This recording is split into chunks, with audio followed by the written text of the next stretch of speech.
Kamusta po kayo? Bago po ang lahat, first things first.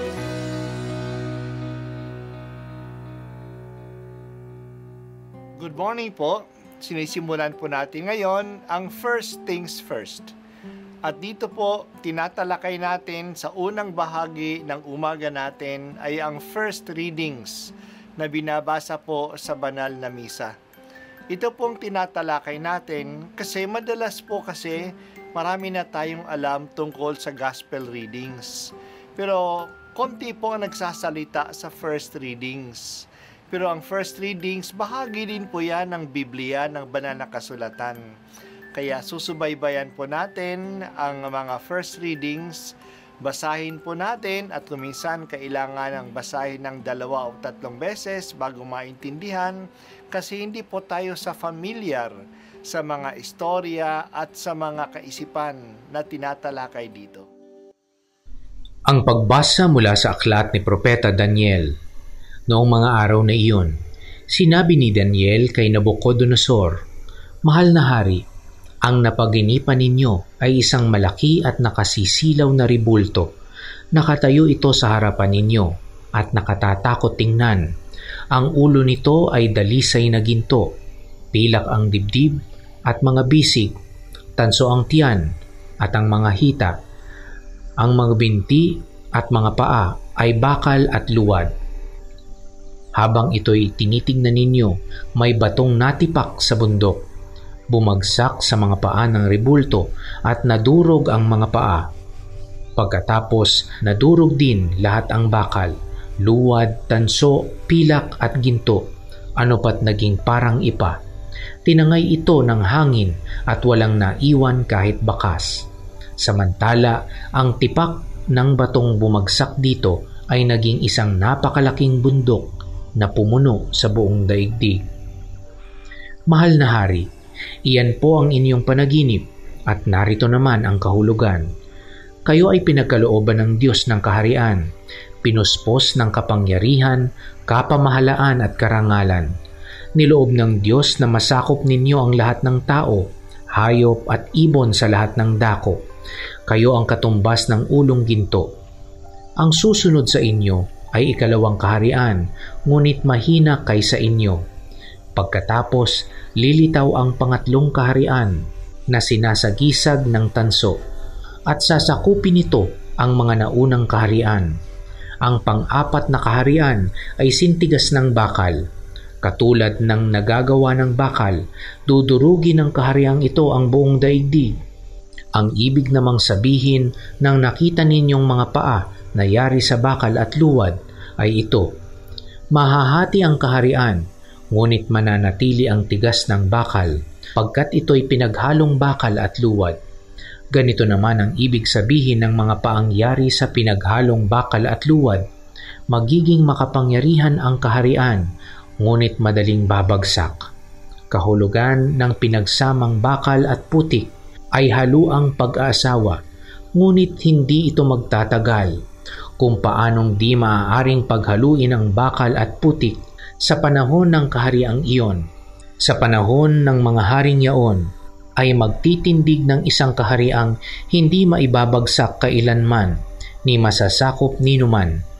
Dudurugin ito at ganap na wawasakin ang iba pang kaharian. Ano pat hindi na makababangon ang mga iyon kahit kailan. Ang katulad nito'y iyaong tipak ng batong dumurog sa ribultong yari sa bakal, luwad, tanso, pilak at ginto. Mahal na hari, ang mangyayari sa hinaharap ay ipinaalam na sa inyo ng dakilang Diyos. Iyan po ang inyong panaginip at ang kaniyang kahulugan. Ang salita ng Diyos. Salamat sa Diyos. Sa 4 na kabataan na nagkaroon ng training sa empire ng mga Babylonians, ang pinakamagaling ay si Daniel. Binigyan siya ng biyaya ng Diyos na makapagbigay ng kahulugan sa mga panaginip, interpretation of dreams. Ito ay ginawa niya sa panaginip ng hari. Siya ay tulad ni Jose sa panahon ng mga Epesyano na nagbigay din ng kahulugan sa panaginip ng paraon at dahil doon nakilala siya.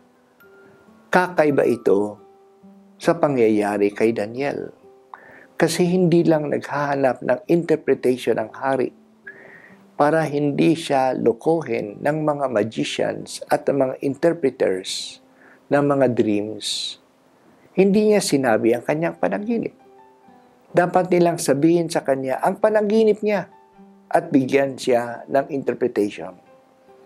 Walang nakagawa nito, syempre. Paano mo malaman ang panaginip niya? Pero si Daniel, nagawa niya ito. Ginagabayan siya ng Diyos. Sinabi niya ang panaginip at binigyan niya ng kahulugan. May malaking statue na ang katawan ay galing sa iba't ibang materials, ginto, pilak, tanso, bakal at luwad. Ang panaginip ay tungkol sa sunod-sunod na mga empires mula sa mga Babylonians hanggang sa mga Persians, hanggang sa mga Greeks, hanggang kay Seleucid. Ang lahat ng ito ay may sariling katangian at kanya-kanyang lakas. Pero darating ang isang tulad ng isang bato mula sa bundok at ibabagsak niya ang lahat ng kahariang ito. Madudurog ang mga ito sa ilalim ng batong yon. Mawawala ang statue. Pinapakita ng panaginip at ang interpretation ng panaginip na ito na ang Panginoon ay ang Panginoon ng kasaysayan. He is the Lord of history. Alam niya ang lahat ng pangyayari at malulupig niya ang lahat, pati na ang malalakas na empires. Ang munting bato na galing sa bundok na dudurog sa lahat ng mga kaharian ay ang kaharian ng Diyos. Maliit lang ito kung ikumpara sa iba, pero mas makapangyarihan siya sa lahat. Matatalo niya ang lahat. Ito'y dapat magbigay sa atin ng pag-asa at tiwala sa Diyos. Kahit na anong pang-aapi ay matatalo ng kapangyarihan ng Diyos. Noong sinulat ang aklat ni Daniel, ang mga Hudyo ay inaapi ng mga Griego. May general persecution laban sa kanila. Kasi nasabi ng aklat ni Daniel na huwag silang matakot at manatiling matatag. Mawawasak din at ilipas din ang mga mang-aaping kaharian. Dadakilain ko at pupurihin ang Diyos na mapagmahal. Makapangyarihan siya at ang kanyang pag-ibig ay maaasahan. Ito po ang unang pagbasa at ako po ay si Bishop Broderick Pabilio dito sa First Things First.